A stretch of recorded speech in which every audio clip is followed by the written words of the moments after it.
Assalamualaikum warahmatullahi wabarakatuh. Halo teman-teman, apa kabar? Semoga kalian selalu dalam keadaan baik dalam kondisi apapun. Semoga kalian selalu sehat dan jangan lupa tetap bersyukur kepada Tuhan Yang Maha Esa. Perkenalkan, nama saya Naafi Septianto. Pada kesempatan kali ini saya ingin menjelaskan tentang desain perangkat lunak. Apa saja itu desain perangkat lunak dan apa saja metode-metode yang dapat digunakan untuk dapat membuat suatu desain perangkat lunak. Mengapa saya ingin menyampaikan materi tersebut?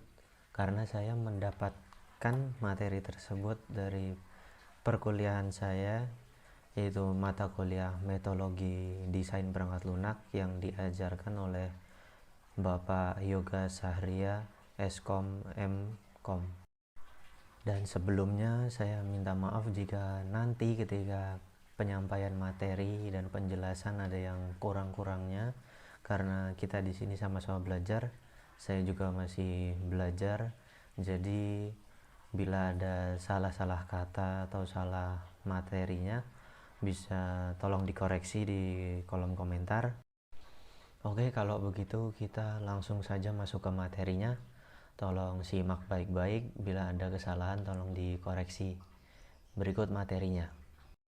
Oke, sekarang kita langsung masuk saja ke materinya, yaitu desain perangkat lunak. Desain perangkat lunak merupakan tahapan pengembangan perangkat lunak yang hasilnya dapat digunakan oleh pengembang perangkat lunak untuk membuat program. Sering juga disebut sebagai physical design. Desain perangkat lunak fokus pada sisi teknis dan implementasi sebuah perangkat lunak. Jenis desain perangkat lunak. Yang pertama, desain data. Pengaruh struktur data pada struktur program dan kompleksitas prosedural menyebabkan desain data berpengaruh penting terhadap kualitas perangkat lunak. Konsep penyembunyian informasi dan abstraksi data memberi dasar pendekatan terhadap desain perangkat lunak. Berikut contoh strukturnya.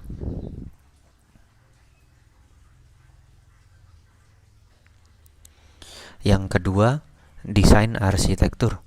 Sasaran utama desain arsitektur adalah untuk mengembangkan struktur program modular dan merepresentasikan hubungan kontrol antara modul.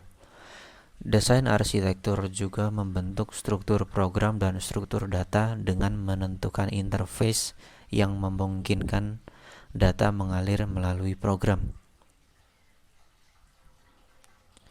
Yang ketiga adalah desain interface. Penggunaan user interface design atau rekayasa antarmuka pengguna, user interface engineering, adalah desain untuk komputer, peralatan, mesin, perangkat komunikasi mobile, aplikasi perangkat lunak, dan situs website yang berfokus pada pengalaman pengguna atau user experience dan interaksi. Yang keempat adalah desain prosedural. Dalam dunia yang ideal, spesifikasi prosedural diperlukan untuk menetapkan detail algoritma yang akan dinyatakan dalam suatu bahasa ibu, seperti bahasa Indonesia.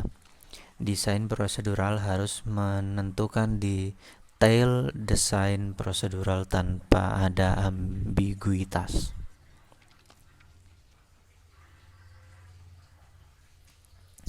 Metode pembuatan desain perangkat lunak. Metode pembuatan desain perangkat lunak memiliki beberapa metode yang antaranya akan saya jelaskan.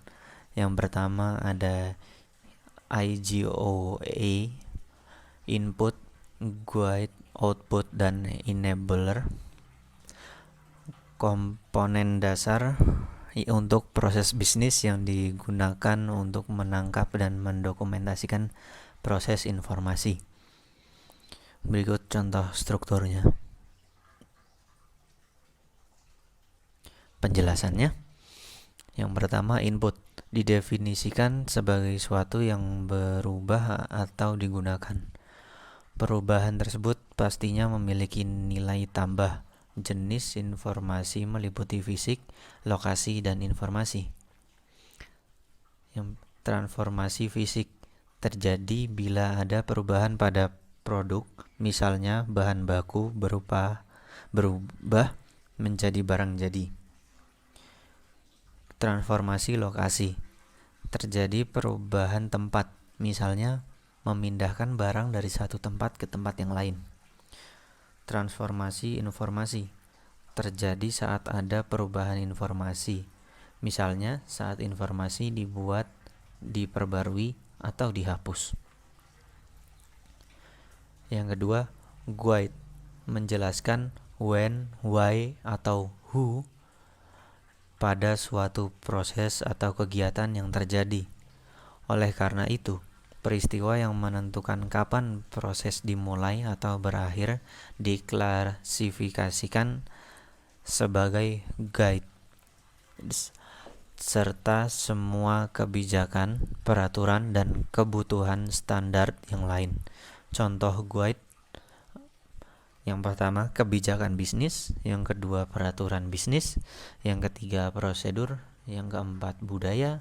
Yang selanjutnya, tujuan. Selanjutnya lagi, kriteria proses. Dan selanjutnya, hukum atau kebijakan. Yang ketiga, output. Produk atau hasil dari perubahan yang terjadi dimasukkan atau sesuatu yang dihasilkan berdasarkan guide. Yang keempat, enabler, sumber daya atau aset untuk merubah masukan menjadi keluaran atau untuk menghasilkan keluaran. Sumber daya ini meliputi orang, sistem dan peralatan, serta fasilitas yang digunakan untuk aktivitas atau proses. Contohnya, SDM, sistem, fasilitas, dan peralatan. Yang kedua ada BPMN,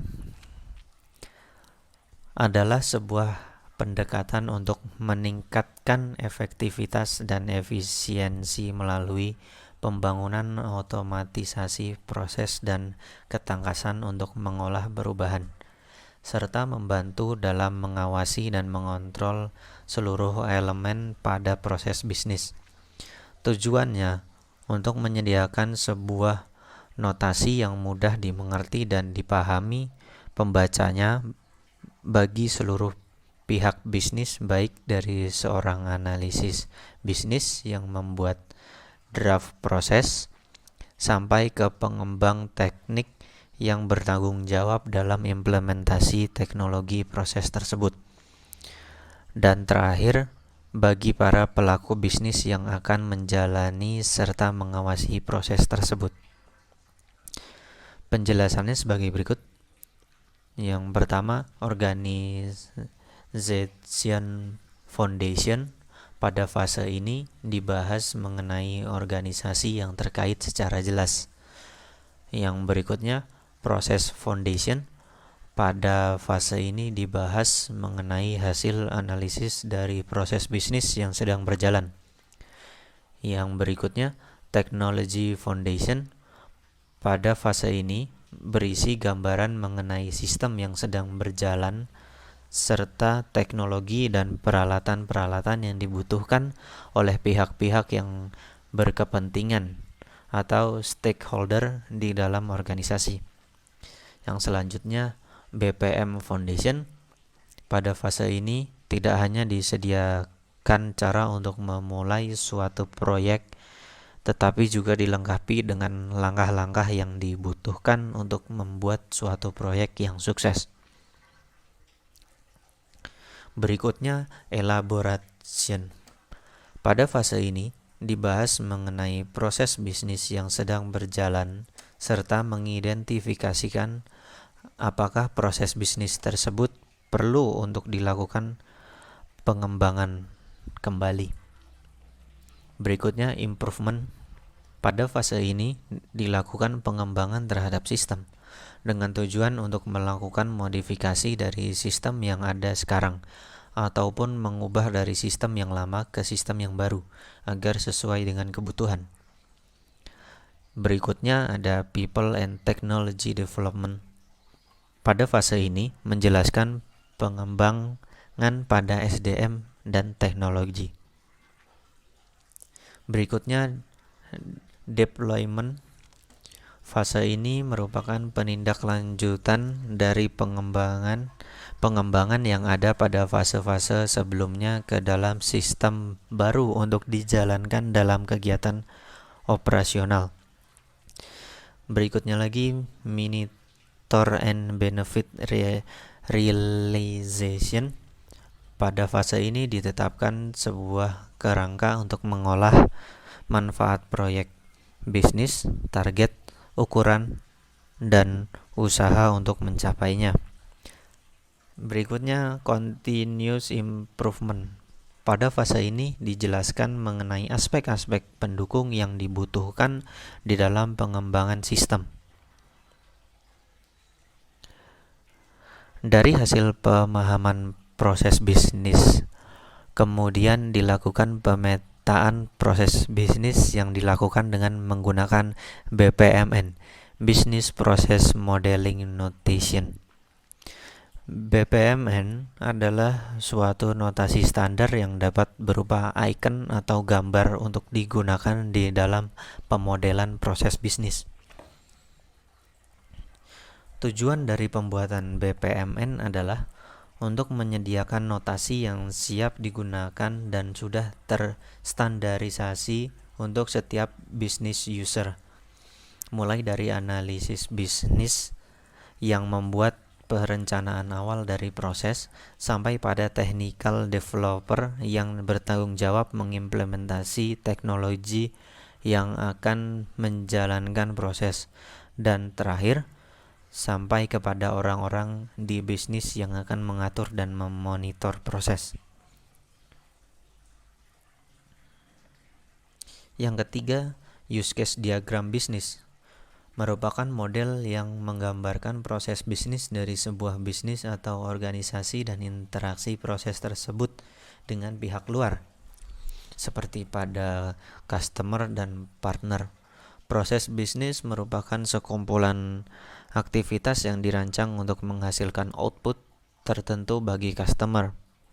Proses bisnis lebih menekankan pada bagian sebuah pekerjaan dikerjakan dalam sebuah organisasi berfokus pada produk yang dihasilkan proses tersebut. Tujuannya, yang pertama, untuk menjelaskan konteks bisnis dari perangkat lunak yang akan dibuat. Berikutnya bersifat opsional. Selanjutnya digunakan untuk menyajikan fungsi yang disediakan oleh keseluruhan organisasi.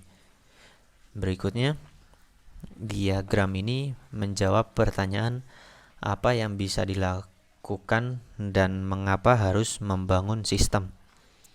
Diagram ini digunakan selama pemodelan aktivitas bisnis berlangsung dan mengatur konteks sistem untuk membentuk fondasi dalam membentuk use case diagram.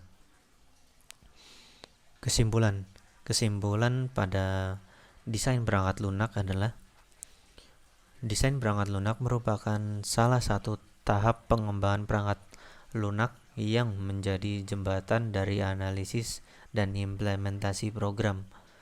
Detail teknis dihasilkan dari desain perangkat lunak sehingga pengembang perangkat lunak mudah mengimplementasikan atau membuat perangkat lunak.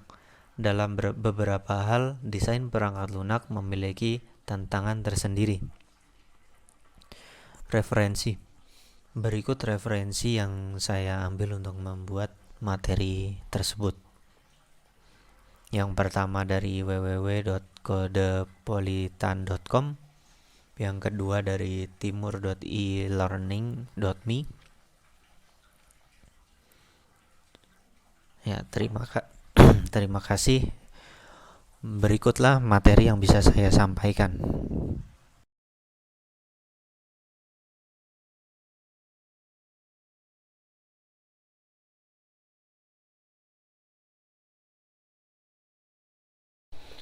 Oke teman-teman, berikut tadilah materi yang bisa saya sampaikan. Bila ada yang kurang-kurangnya, bila ada kesalahan, mohon untuk dikoreksi dan mohon untuk dimaafkan karena saya di sini juga masih belajar. Jadi kita masih sama-sama belajar. Sekali lagi saya mohon maaf bila ada salah-salah kata dan salah dalam penyampaian materi. Demikian, usikum wa nafsihi bitaqwallah. Wabillahi taufiq wal hidayah. Wassalamualaikum warahmatullahi wabarakatuh.